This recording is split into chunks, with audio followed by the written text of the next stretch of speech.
네, 오늘장 랭킹5와 함께 하실 시간입니다. 오늘 키워드에 대한 전략 저희가 함께 고민해 보시죠. 두 분과 바로 인사드리도록 하겠습니다. 차영주 MTN 전문위원, RBK 투자증권영업부 박근영 부장 스튜디오에 나와 계시네요. 어서 오십시오. 안녕하세요.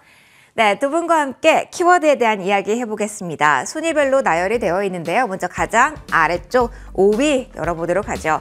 자, 5위 오늘은 좀 간략하게 보려고 합니다. 꺾일 줄 모르는 기세, 아직 상승 여력 남았나? 여기에 포커스를 맞춰보려고 하는데요. 인공지능 이야기를 해볼 겁니다. 다시 한번 이 인공지능에 대해서 관심을 쏘아 올렸던 도화선 역할을 했던 종목들이 좀 많이 움직이고 있어서 좀 점검을 해보려고 해요. 위원님과 먼저 이야기를 해보려고 합니다. 사실 옆으로 확산이 되고 있어요. 아이디어 어디까지 확장해 볼까요? 라는 질문을 지난주에 좀 드렸던 것 같은데 다시 뭐 코난 테크놀로지라든가 셀바스 AI라든가 오늘 다시 한번 증거사 리포트 나오면서 움직이는데 어떤 의미로 어떤 태세로 저희가 이걸 대응하는 게 좋을까요, 위원님? 오늘 이 리포트 원본을 보셨던 분들이 과연 몇 분이나 될지 일단 의문입니다. 리포트가 상당히 조금 두께감이 있는 리포트가 나왔고요. 천천히 좀 살펴봤습니다. 그런데 지금 이제 보게 된다라면 일단 그 코난 테크놀로지 같은 경우 이제 재무제표가 공개된 게 대략 한 올해 그러니까 2022년 예상 실적이 아직 확정 실적이 안 나왔으니까 한 250억 매출에 한 40억 정도 이익이 난 것으로 보고 있고요. 오픈 엣지 테크놀로지 같은 경우 약 150억 매출에 영업이익은 한 90억 정도 적자가 나타날 것으로 보고 있는 회사들입니다. 굉장히 작은 회사들이고요. 기업들의 레포트를 보면 뭐 현황들은 나와 있고요. 절반은 현황, 절반은 이제 미래에 대한 가능성, 노력 이런 얘기들이 나와 있죠. 코난 테크놀로지 거래하는 기업들이 상당히 많습니다. 대략 한 수백 개 정도 되는데 한 회사당 매출이 얼마인지 혹시 아십니까? 어느 정도 되나요? 한 5천만 원 정도 됩니다. 5천만 원이요? 예, 한 회사당 거래하는 게 한 5천만 원 네. 연간. 네. 그 정도 이제 그러니까 수백 개가 모여서 150억을 만들어내는 거죠. 그러니까 이게 하나의 회사가 많은 쪽을 차지하는 게 아니라 이렇게 나눠지는 거군요. 그렇습니다. 이제 그런 회사에 대한 것들이고, 그다음에 증권사에서는 목표가도 제시하지 않았고요, 목표 의견도 제시하지 않았습니다. 그냥 단순하게 현황에 대한 내용들이 나온 거죠.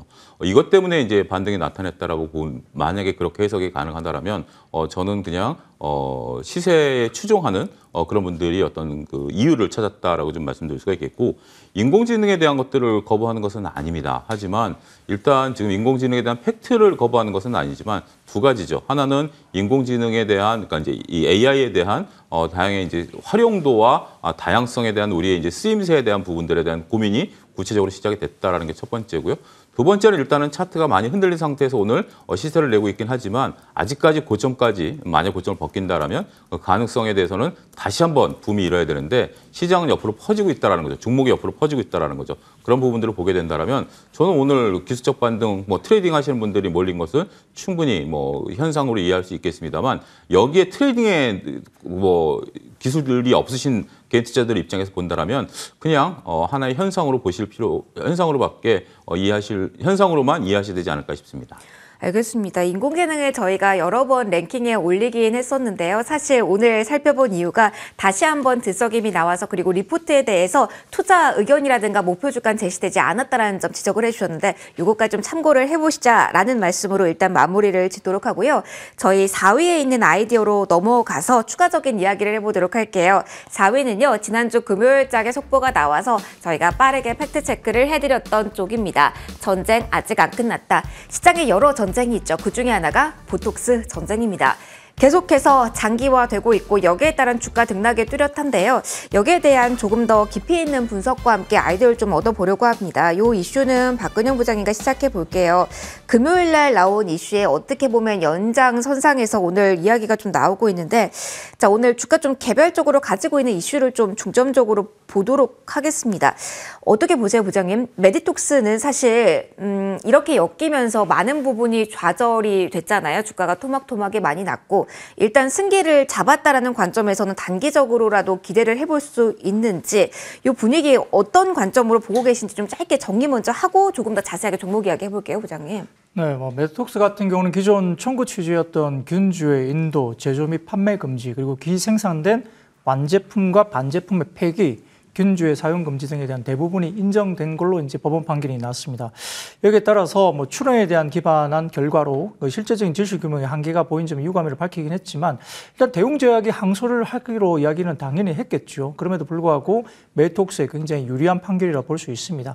메이톡스의 청구 취지에서 가집행할 수 있다는 내용도 선고에 인용된 것으로 확인됐기 때문에 이 가집행이란 것은 이 대웅제약이 뭐 물건을 못 만들게 만드는 그런 부분에 대한 가집행 이야기를 할 수 있죠. 여기에 따라서 아마 메이톡스는 대웅제약이 항소 시에는 가집행 신청을 하게 될 것으로 우리가 예상을 할 수 있습니다.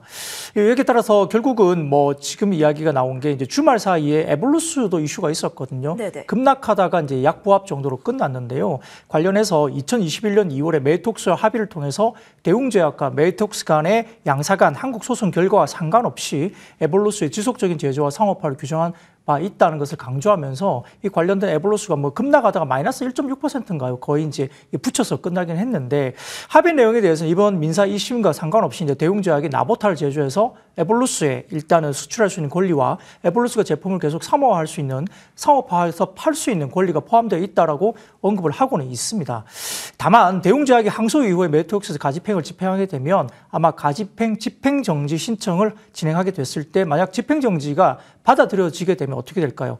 대웅제약의 주장과 같이 당장의 문제는 없는 것이 사실일 수 있겠습니다만 만약에 해당 집행정지가 기각된다면 문제가 발생하겠죠. 결국은 대웅제약이 생산을 못하게 되는 현상까지 될 수도 있기 때문에 여기에 대해서 결국 대웅제약 같은 경우는 상당히 좀 어려운 국면에 속할 수 있고 그러면 에볼루스를 통한 상업화는 가능하다라고 대웅제약 쪽에서 계속 이야기하면서 진정시키려고 하는 것은 너무 그것만 믿으면 안 되겠네요, 부장님? 네, 그렇죠. 만약에 집행정지가 만약에 인용이 된다면은 당장은 좀 숨을 쉴 수는 있습니다만 결국은 그러니까 두 번째 재판으로 또 가겠죠. 그래서 그 부분에 대한 부담감이 여전히 남아있다 볼 수 있겠고 당장은 숨통을 좀 들 수 있습니다. 매출에 대한 부분들이 굉장히 좀 크기 때문인데요. 만약에 이런 부분에서 집행정지가 기각이 돼버린다면 아마 당장 제조를 못하게 되겠죠. 네. 그 부분에 대한 뭐 에볼루스와 이 관련된 내용들은 좀 더 있다고 말씀도 드리겠습니다. 알겠습니다. 그 포인트를 좀 이야기해봤고요. 위원님과도 추가적으로 이야기를 해볼게요. 저희 지난주 금요일에 1심이라는 점을 강조해 주셨잖아요. 자, 그렇다면 계속해서 이 메디톡스와 대웅제약 직접적으로 연결고리에 있는 거는 보지 말아야 되는지 첫 번째, 그리고 휴젤 같은 경우 같은 균주기 때문에 경계감을 가져야 되는지, 만약에 이게 문제면 균주 확실한 쪽은 괜찮은지도 궁금해요. 일단 균주가 확실한 쪽으로 보는 시각에 대해서는 좀 경계를 합니다. 왜냐하면 왜냐하면 이게 지금 뭐 대웅제약이라든지 메이톡스랑 거래를 하던 쪽이 그 균주가 확실한 쪽으로 거래를 한다라는 것도 아니기 때문에 우리가 볼 때는 균주가 확실한 쪽을 보자라는 거지만 중요한 것은 그것을 팔아서 매출과 영업이익을 일으켜야 되잖아요. 그건 또 별개의 문제죠. 그런 부분으로 보셔야 되겠고 일단 가장 중요한 건 대웅제약 입장에서는 지금 처한 위치 단순하게 이 특허 문제가 아니라 대웅제약 같은 경우 2022년 예상 매출을 보게 되면 한 1조 2천억 정도 매출 예상을 하는데 이번에 소송이 걸렸던 나보타 매출이 대략 한 1,400억 정도 됩니다. 그러니까 대략 봤을 때 한 10분의 1 정도의 매출을 차지하는 구성이에요. 10분의 1 정도 매출 갖고 왜 그러느냐라고 하는데 대웅제약의 올해 대웅제약의 올해 영업이익을 보게 되면 대략 한 1,000억 정도 날 걸로 보고 있습니다. 그런데 1,400억 매출인 나보타에서 차지하는 영업이익이 700억을 예상을 하죠.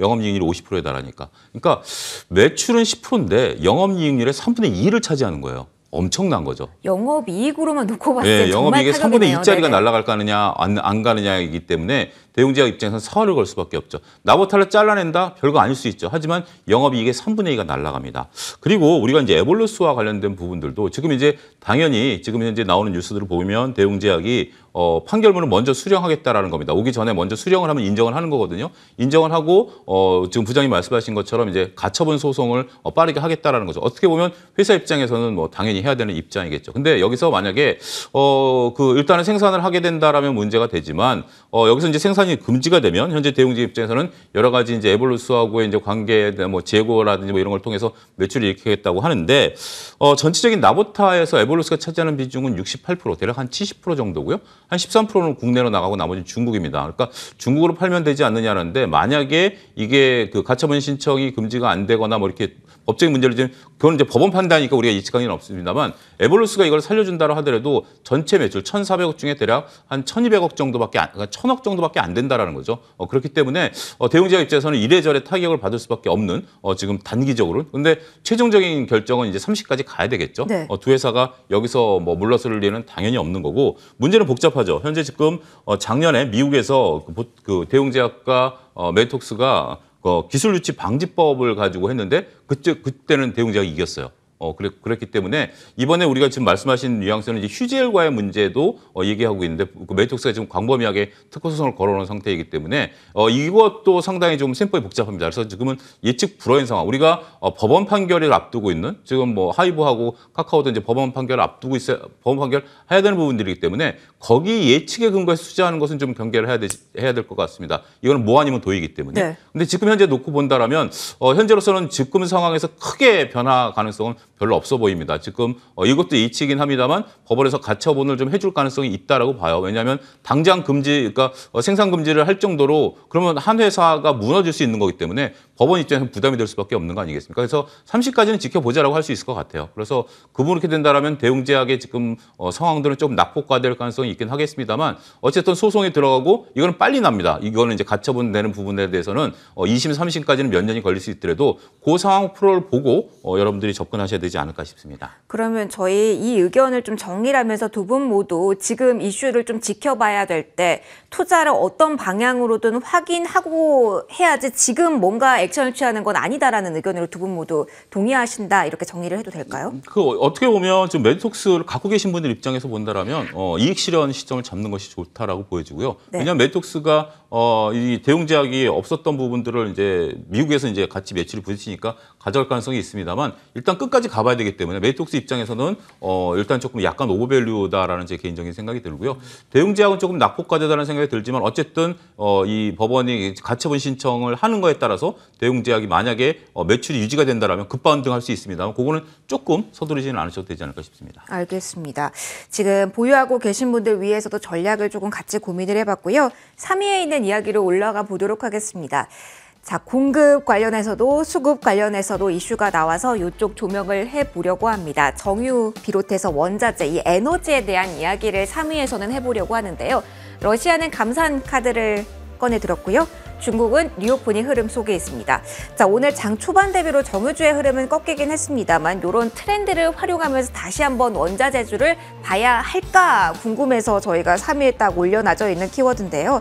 박근영 부장님 어떻게 보십니까? 사실 들썩임이 요동친다 요 정도는 아닌데요. 이슈가 수급에서도 나오고 사실 공급에서도 나올 때가 양방향이기 때문에 주목도를 높여야 되나 이런 고민들을 하실 것 같아서요. 어떤 의견이세요? 경기에 대한 바로미터는 구리하고 원유를 보시면 될 것 같은데 네. 최근에 구리 가격과 그다음에 원유 가격에 디커플링이 나왔죠. 원래 이제 비슷하게 움직입니다만 구리 쪽은 경기에 대한 기대감을 가지고 이제 굉장히 올라가고 있고 원유는 빠졌던 그런 기억이 있습니다. 다만 최근 들어서 이제 원유가 잠깐 하방에 대한 지지를 가지고 이제 고개를 들다가 말씀하셨던 러시아의 감산 이슈가 이야기되면서 이제 이야기되고 있는데 실제 뭐 감산 발표하기 전까지는 유가가 약간 반등이 이루어지기도 했었고요. 그리고 바닥에 대한 지지 그리고 미국 같은 경우도 지금 이제 보유 전략 비축유라고 해가지고 그것도 많이 방출했기 때문에 어느 정도까지 빠지면 다시 채워넣는다는 입장에서는 이제 하방이 지지가 될 것이다 이야기가 된 것 같습니다.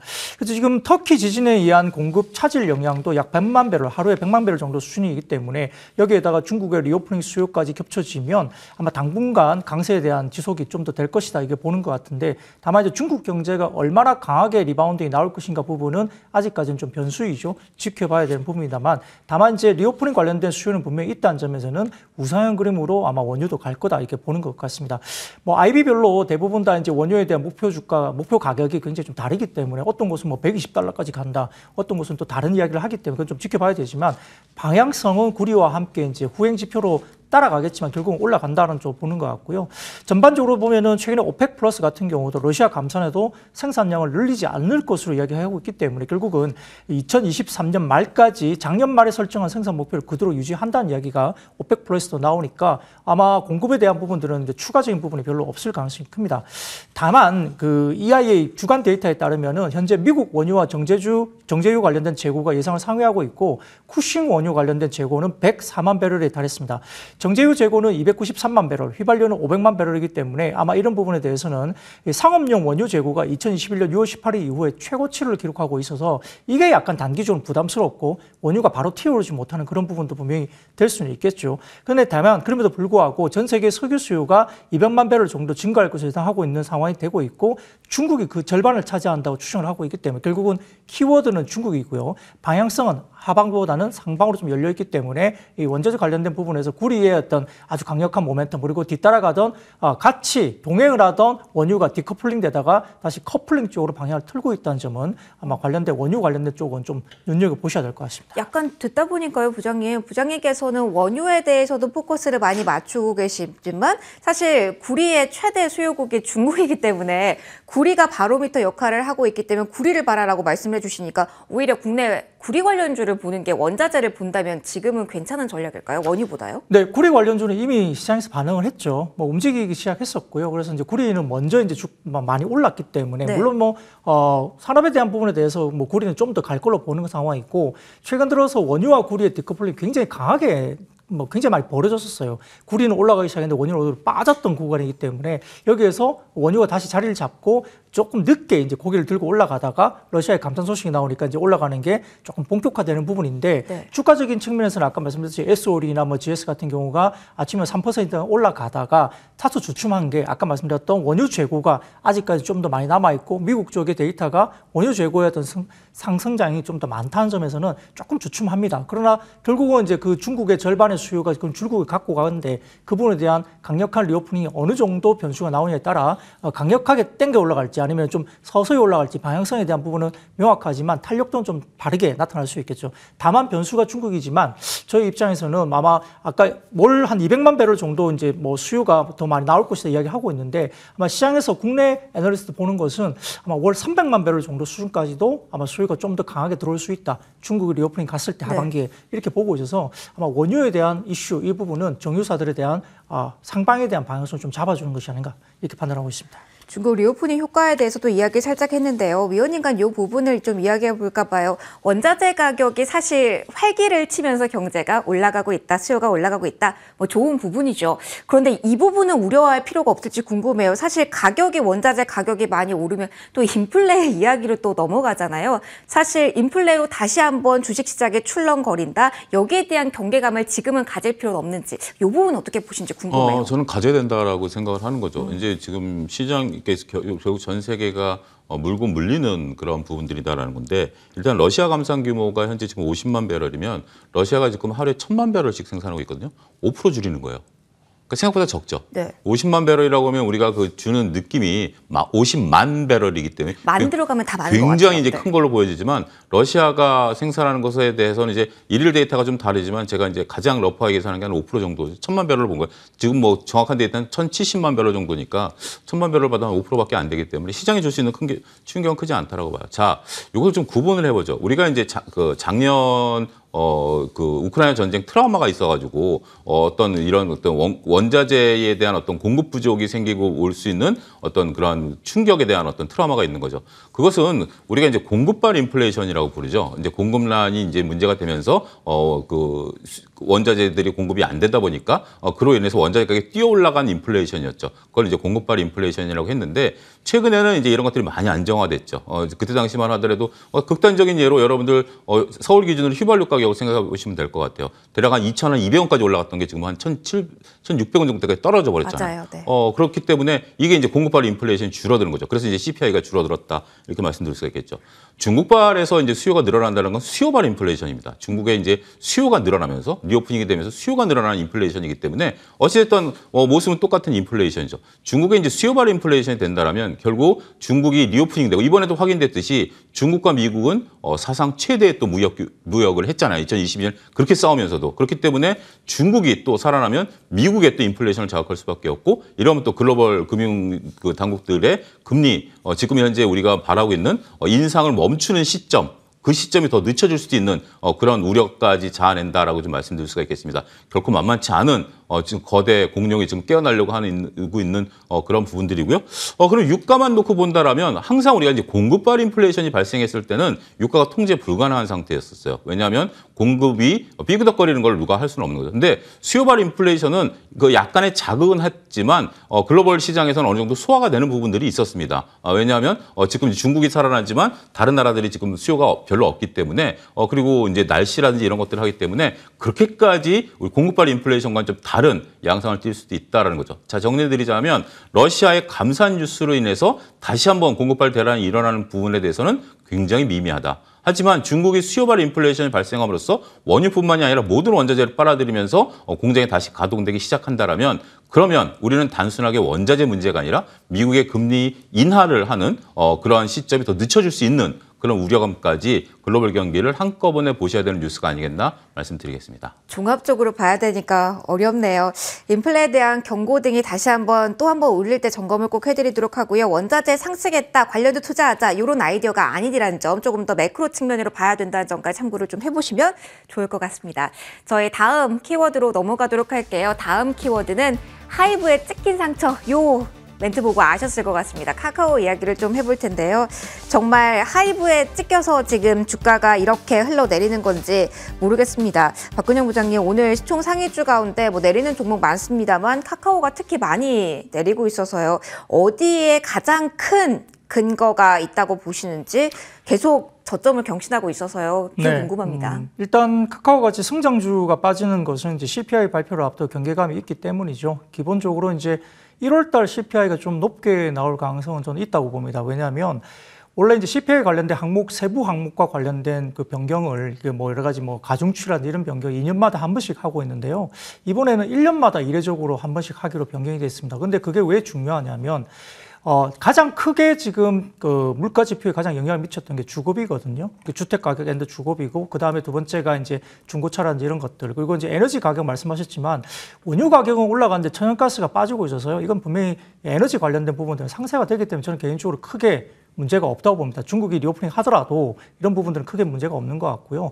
결국은 가장 큰 부분이 주거비인데 주거비 항목을 굉장히 대폭 상향 조정했습니다. 이번에 항목에 대한 수정을. 그래서 주말 사이에 보시면은 작년 미국의 CPI 관련된 부분들을 재조정하면서 작년 상반기에는 기대치보다 훨씬 더 낮게 나왔고요. 작년 하반기에는 발표치보다 좀 높게 수정이 됐거든요. 그 부분은 이러한 항목에 대한 수정이 있는데 이게 2년마다 한 번씩 되는 걸 아까 말씀드렸듯이 1년에 한 번씩 하기로 해서 이번에 수정을 한 겁니다. 그래서 그 부분들을 주거비 부분을 항목을 많이 늘리고 가중치를 줬기 때문에 초기에는 이렇게 변경한 초기에는 원래 좀 높게 나올 수밖에 없어요. 근데 그게 결국 시장에서 나중에 넘어가면 주택 가격이 빠지고 있고 그다음 주거비는 올라갔죠. 이 부분이 반영이 되면서 하반기엔 급격하게 CPI가 빠질 가능성이 상당히 높습니다. 초기에는 높게 나올 수 있고요. 그래서 1월달 CPI가 만약에 높게 나와서 시장이 빠진다면 오히려 이런 관점에서는 사야 되는 어떤 권역으로 볼 수 있는 상황이기 때문에 아마 그런 부분에서 지금 이제 성장주 관련된 부분들이 좀 빠진다 하더라도 성장주를 너무 악재로 보는 건 아니다 이렇게 보는 것 같고요.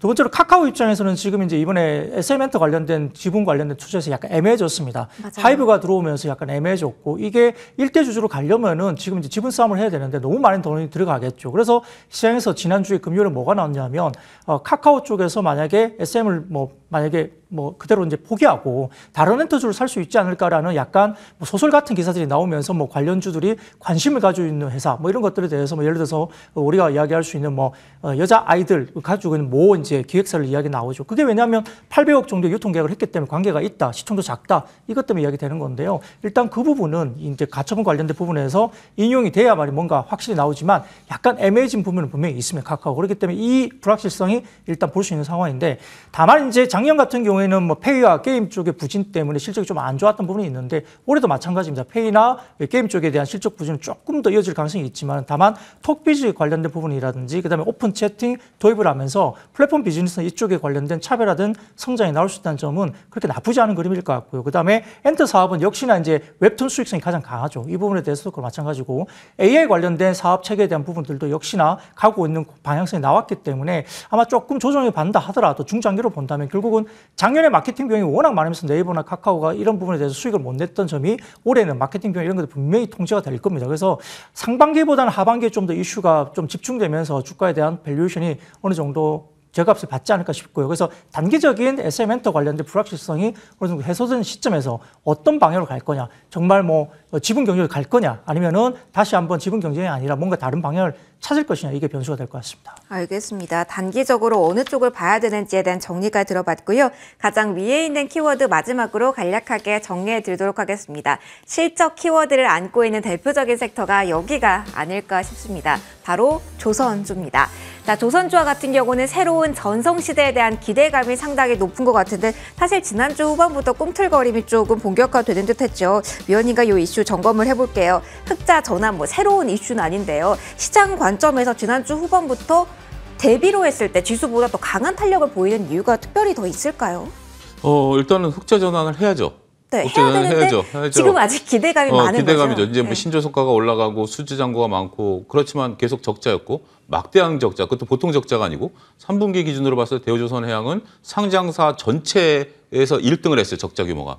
엄청나군요. 그럴 정도로 이제 이게 그동안 우리가 많은 분들이 얘기했던 수주 잔고, 신조성과랑 상관없이 회사가 이익을 못 내는데 무슨 존재 의미가 있습니까? 그렇죠. 근데 그 트리거가 보이는 거죠. 누가 보여줬다? 삼성중공업이.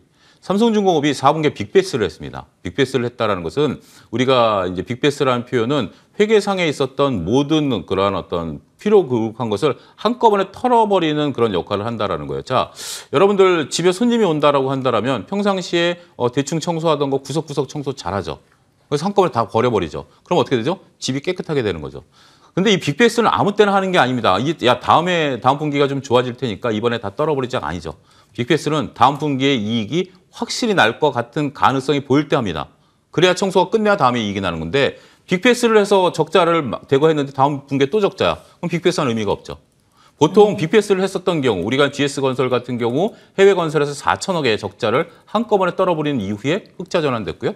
그다음에 이제 옛날에 대림산업 같은 경우도 그랬죠. 그럴 때 빅베스 이후에 다음 분기에는 흑자가 났습니다.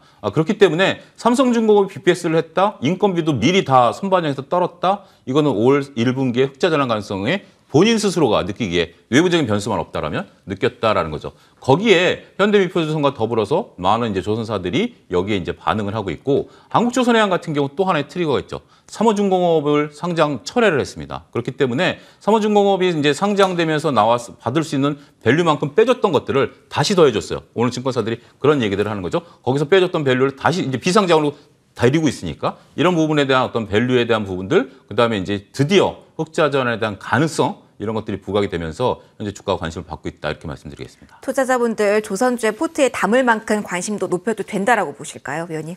근데 지금 주가 상황을 보면 상당히 저는 대우조선해양을 보면서 얘기를 한 게 우리가 1월 달에 인공지능만 바라볼 게 아니라 대우조선해양을 갖고 계셨으면 눈 딱 감고 안정적으로 30% 이상 수익이 났다. 지금은 늦었을까요? 근데 지금은 조금 약간 목에 좀 차는 부분들이 있어요. 차는 부분들이 좀 있긴 한데 문제는 이제 이런 것들이 당장 이제 급등락을 보이지는 않을 것 같아요. 그러면서 이제 3월 정도 되면 이제 실적 가이던스가 보일 거고요. 그러면 이제 주가 또 한번 움직일 수 있기 때문에 일단 지금 저희가 뉴스를 달았다는 자체는 솔직히 말씀드리면 팔자리 들어갈 때는 아니에요. 들어갈 때는 아닌데 특별히 팔자리도 아니다라고 봐요. 갖고 계신 분들은 그냥 즐기시면 될 것 같고 들어가실 분들은 시점을 잘 노리시면 되지 않을까 싶습니다. 알겠습니다. 조선주를 바라보는 시각까지 정리해 드렸습니다.